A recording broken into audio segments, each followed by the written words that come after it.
I'm Emily Lunt, and I believe with my whole heart and soul that our homes are places where we can seek and love the truth, celebrate beauty, and learn good things every single day. That's why I'm educating my kids at home, and I know you can do it too. Welcome to Heart and Soul Homeschool. Well, welcome Christine Agin and Pastor Brad Rhodda. Christine, you're a familiar face to our listeners, or a familiar voice.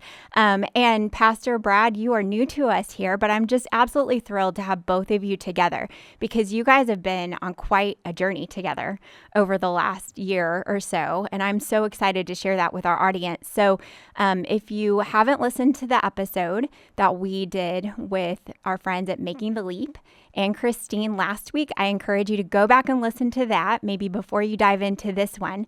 So Christine, do you want to give us just a really brief introduction of who you are, and then we'll move on to you, Pastor Brad? Okay. I'm the chairman of the board for Bitterroot Heritage Academy, which is a private Christian school here in the Bitterroot Valley in Montana. I felt called to start this school after a journey as a homeschool mom here in the Valley and chairman of the homeschool co-op. I felt that there needed to be more school options for children in this valley, and the Lord told me to start a school. And you listened, right? That's right. Beautiful. Beautiful. Pastor Brad, tell us just a little bit maybe about yourself and your family and your church, if you would. All right. Well, as you said, Pastor Brad Rhodda. I've been pastor Light of the Valley Church in Stevensville for about 3.5 years now. I've grown up in this area, native Montana, and lived in the Bitterroot since the early 90s. And actually, I graduated from the public high school here. My wife did. Both of our kids just the last year and the year before that also graduated from school here. So we just love it here. This area has been home to us for a long time, and we just love serving it. Yeah, that's amazing because I think your heart for the community, people are going to see is really what shines in your story. So let's kind of jump into that. So if you would, Pastor, maybe describe the community that your church and Bitterroot Heritage Academy are in, because I think that the community that we are building these resources in just really impacts what type of resources we create, right? Christine, you can jump in however you want, but what does your community look like out there? Yeah, so Stevensville, it's kind of an interesting area. The Bitterroot Valley here, just a kind of a long, narrow valley. We are dead center as Stevensville. We're basically dead center between the second largest town in Montana and another kind of mid-sized town. And that was one of the things, especially with the need for a school, that we really looked at, because there is a really good private Christian school down in Hamilton. There's another really good Christian school in Missoula.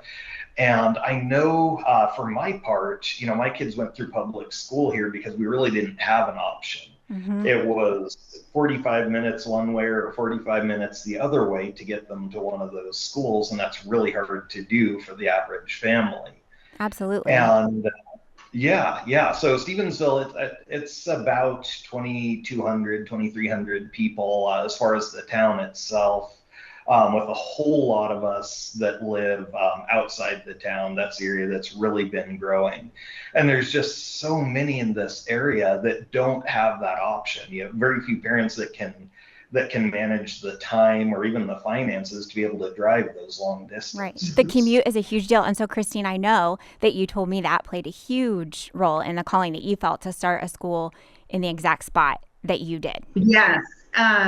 It literally, the valley's divided into those who send their kids to public school and those who homeschool. There was no other options. And during COVID, our homeschool co-op blew up in size because everybody was involuntarily homeschooling. Right. And there were a lot of people that were like, I really, really want another option for my kids, but there just isn't anything. And they would actually ask me, well, can you just homeschool my kids? And I was like, well, that's illegal.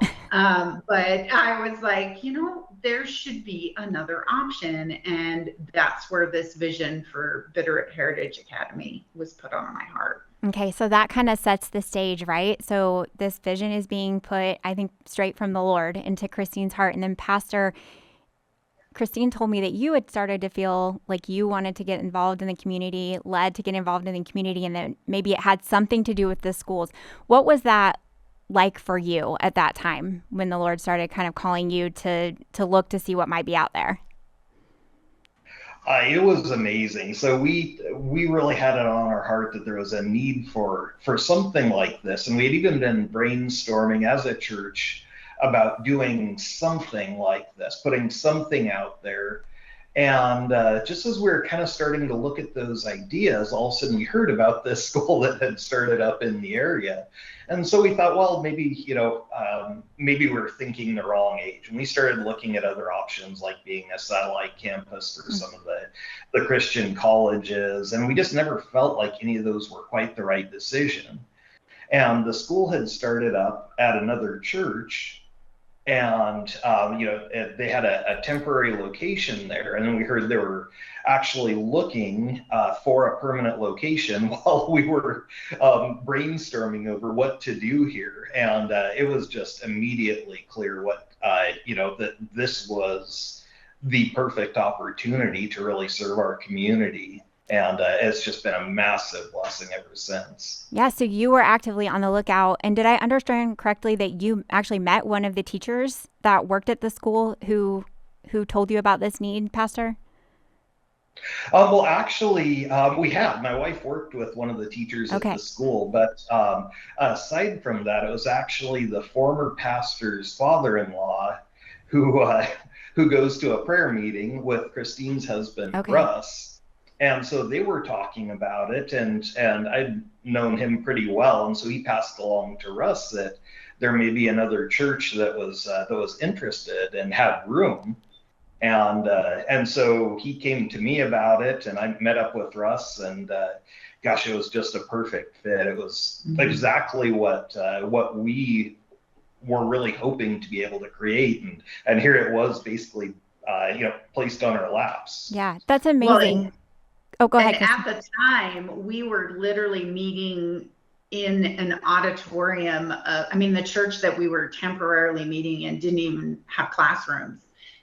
So we just like set up barricades and like temporary classrooms. And we actually lost students because the parents were like, you guys just don't have this together yet. And we were like, we're working on the building. The building was our biggest obstacle. Yeah. And we had everything else in place. We had the curriculum, we had the teachers, and we just could not find a facility to host us. Yeah, which is just amazing hearing you guys. It kind of gives me chills because just the network of the body of Christ is incredible, right? And I just love, that all of this came from a prayer meeting. You guys, your church was praying, Christine. I know you and your husband, Russ, were on your knees, along with all of the teachers and staff. And sometimes I think that we do everything except pray, right? And kind of work within the body of Christ. But those connections that God makes are just absolutely amazing. And it's really exciting to hear. So Pastor, it sounds like you didn't run into a whole lot of challenges or pushback from your congregation, that you guys were kind of actively looking for this opportunity, but how did you navigate sort of the logistics? Were there any concerns that your congregation brought to you that kind of might be helpful if there's a pastor in a similar situation to kind of think through, or was it all smooth sailing? It was honestly fairly smooth. I basically every weekend talking to my congregation about the importance of reaching out to our community, serving our community, having that, the outward look, instead of, building up these walls and trying to contain ourselves inside there. And so the congregation as a whole was really used to the idea that we need to go out and actually impact the community. Yeah. And so we had been talking mostly up to that point, just on the board level between me and my deacons about the possibilities. And so they were very, very much ready for something like this. And so when we had the conversation, it was really easy. We actually had Russ come in and sit in on one of our board meetings. The poor guy got grilled. He answered so many questions for us. And the deacon board, as well as myself, of course, were just unanimously in approval of it. And so we had the answers that we needed. By the time we presented it to the congregation for a vote, it was 100% unanimous. There wasn't a single person that didn't feel we should go this direction. Yeah, that's amazing, especially when you think about just the makeup of your congregation. I would expect you've got lots of public school families, probably maybe even some public school teachers, all of those things, but it's really exciting to hear that preparation that you guys put in, Christine, your openness with information. It sounds like, Brad, your willingness to go get that information really laid the groundwork for a positive relationship that you guys are both enjoying today. And so Christine has told me, Pastor, that your church has been extremely gracious and accommodating. It sounds like Christine's been in there knocking out walls, doing all kinds of stuff. Tell us a little bit about that, because I think that sometimes, like you said, Pastor, we get this idea that our church is the walls, is the four walls, or however, the structure itself, but really we should be willing to kind of, proverbially, and I can't say that word, but literally sometimes knock those down, right? In order to truly reach the community. So talk about that a little bit, because I think that would be a hard thing for a lot of congregations to get over. Yeah. Yeah. Well, and boy, you talk about God's hand in all of this. Our church had gone through, like so many churches during the COVID period, and a little bit before that, had gone through a really rough time. Like so many churches, there was just a struggle to build up that momentum. So we had all these classrooms when I first came in as pastor in 2021. We had this hallway with all these classrooms, and they had not been used in years. They were just sitting there, literally stacked floor to ceiling with boxes and paint supplies, all kinds of just miscellaneous. And that was, to me, that was just a slap in the face from day one. There were no kids in those rooms where for so long they had been filled with kids. And so having something to do with those, that was a big part of where our thought, as far as needing a school, needing this opportunity, we had this area that was absolutely perfect for it, that was being wasted just to contain junk. And so even before we had met Russ and Christine, we started having work days and just going in and hauling stuff to the dump and just getting these areas cleaned. And then when we met Russ and Christine and we started talking about this, Russ would come down, we'd walk through the hallways and the classrooms, and there was this real vision for what we could do with these things, how we could finish these. And thankfully Russ has the ability to go in and do those, and so he did. I mean, he'd talked again with the board, the congregation, about well, what if we knock out this wall and we move this office that was in half of this, and which happened to be my wife's office, actually. And she graciously allowed her office to be moved, and so all the work was done to make these really usable again. And that has been, not just to me, but to the whole congregation, such a blessing, seeing these things that were basically a waste of space now being filled with life. I mean, the laughter, I tell these guys all the time, my office, the back door to my office is right across the hallway from two of the classrooms.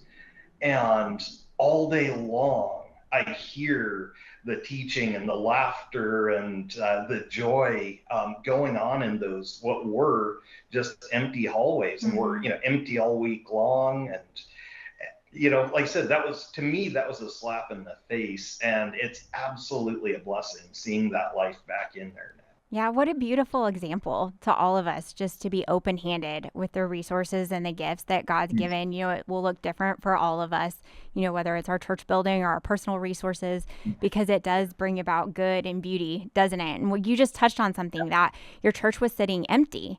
And so I'm a homeschooler. Christine, you're a homeschooler who is kind of doing it all. And, my show is a homeschool show. And I know that there are a lot of parents out there who don't have the co-op that they would like, or the group that they would like, the enrichment program, and they look around and they see these churches that are sitting empty, beautiful facilities with gyms and on and on.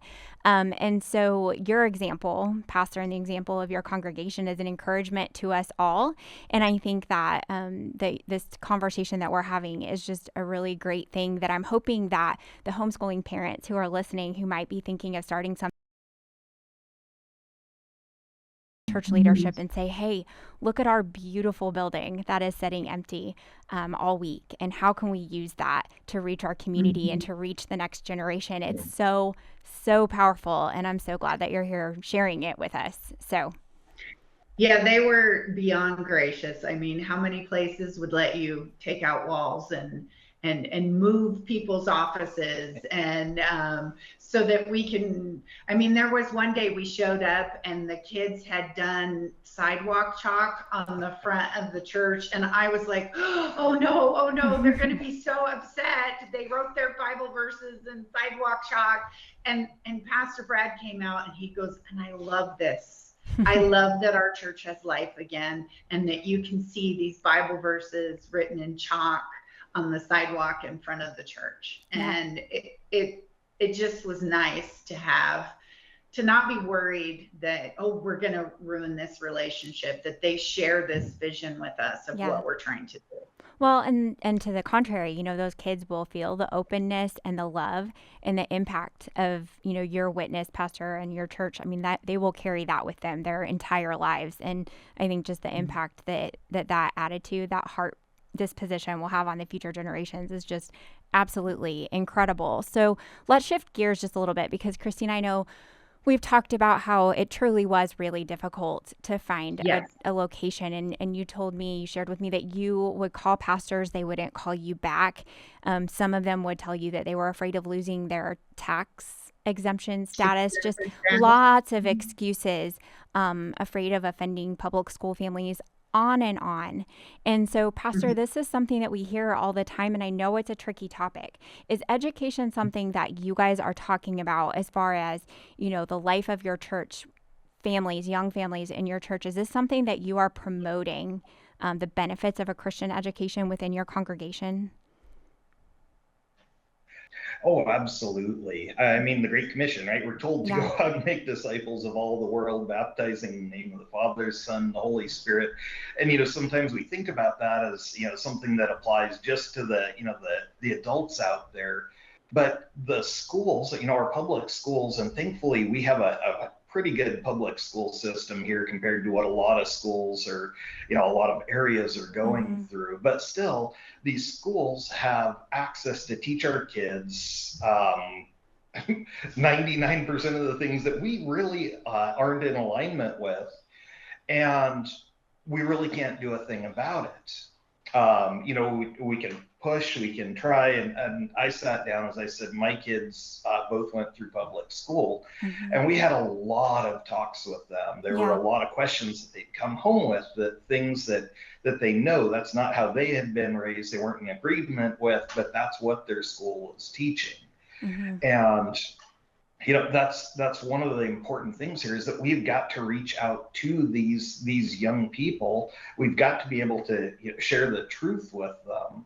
And so I'm passing up opportunities to be able to do that, something like this, where we can directly impact these children's lives.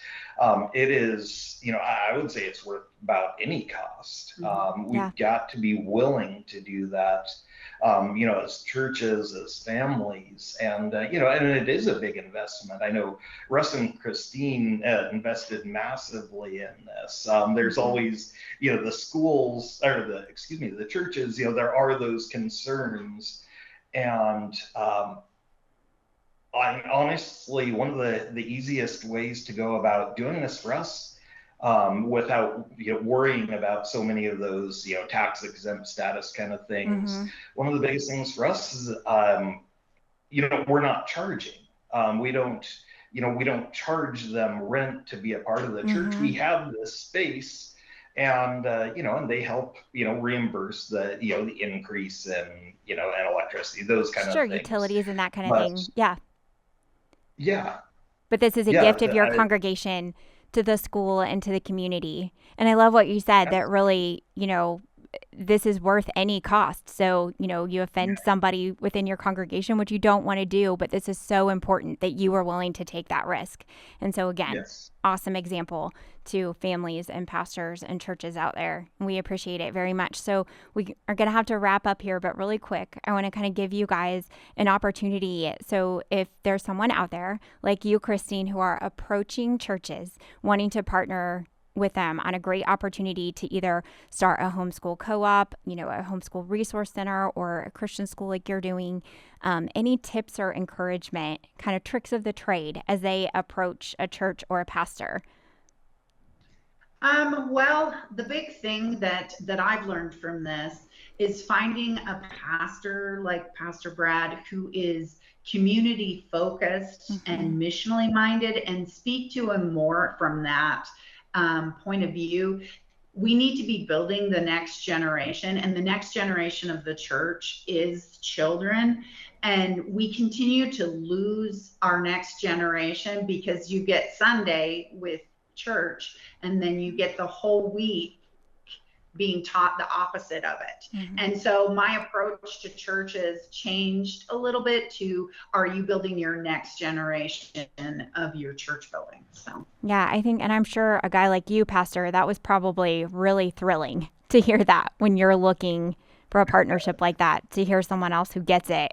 You were probably really excited to hear a vision like that. So let's get your perspective on that. Talk to the pastors out there who might be listening, who might be getting calls from people like Christine all the time, and they're just not sure. They're hesitating. They're afraid. They're worried about offending people in their congregations. What would you say to them? Would you encourage them to jump in? Absolutely. There's always going to be people. That's one of the interesting parts about being a pastor. People take offense, I mean, that's a regular thing, sadly. Every week, right? Yes. Yeah. There are these things. I mean, if you're intentionally stepping on people's toes, that's not great. But there are these things like this where we're truly impacting the community for Christ. Again, it is worth any price that has to be paid, because we're fighting for the lives of our children, the children of our communities. Not only our own church's future, but our own community's future. So any pastors that are listening to this, I would say, man, pray about this. Do invest the due diligence. Spend the time looking into the bits and pieces of this. But man, if you have the opportunity, I would say go for this, fight for this, because it is so worth it. Well, I can't think of a better way to end this. So I'll just say thank you to you both for being here with me, and to everyone else, I hope you'll join me next week for the next episode of Heart and Soul Homeschool. Heart and Soul Homeschool is a podcast presentation of the Herzog Foundation. The views and opinions expressed on the show are those of the host and guests, and not necessarily the views of the Herzog Foundation. Be sure to like and subscribe to the show so you never miss an episode of Heart and Soul Homeschool.